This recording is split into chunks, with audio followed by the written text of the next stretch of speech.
The most flaky salmon ever. It's divine. I love crafting up new salmon recipes, and I think this one is gonna be extra delicious. About a week ago, I made a salmon dish, and I made a really nice red coconut sauce with it. Sauce thickened, it was beautiful. So I'm gonna kind of take elements of that recipe, and we're gonna kind of spin off my Cajun salmon recipe. I think it's gonna be delicious. I find that when we cook salmon on the stovetop in the pan with the lid on, it gets so tender and flaky, and it's just like the best thing ever. I really want my salmon to marinate all the flavors, so I'm gonna go ahead and season it with the Cajun seasoning. So I'm just gonna go in with salt. I tend to be quite generous when seasoning salmon because I find that it really needs to penetrate through. Got some onion powder, some garlic powder, some paprika, a little bit of pepper, and cayenne pepper. It's so important that you rub in the seasoning on your salmon, or else it's just gonna lay dry on top and it's not gonna cook nicely. Okay, those are all done. We can set them aside. This is my little bowl filled with orzo, and I'm gonna chop up the veggies that I will be sauteing for that dish.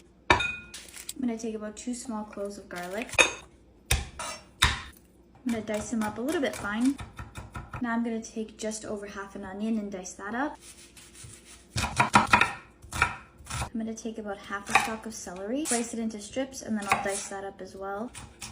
Last thing we're gonna take is just a little bit of fresh parsley to saute and also to garnish later on.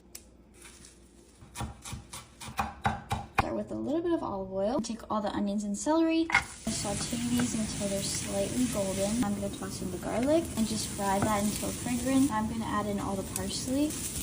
I'm gonna add in the orzo just to toast it a bit. I'm gonna add in about a 1/3 cup of full fat coconut milk, as well as a 1/3 cup of tomato passata. Toss some water, and I'm gonna season it with the exact same things I season the salmon with.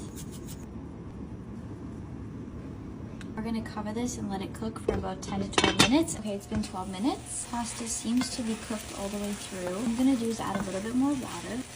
Now I want it to form a creamy sauce and not dry up. I really want to see some green color in here, so I'm gonna add in a ton of spinach and allow it to wilt down. Literally a ton. I'm emptying this entire container.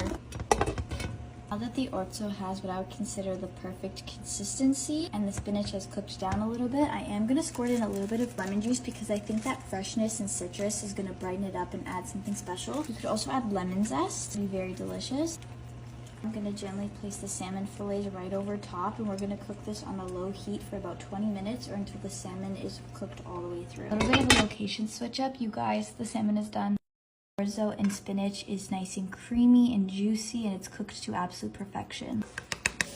It is so beyond tender. Garnish with a little parsley. As always, it is just falling apart. It is so tender. It's gonna be like coconutty, creamy, lovely.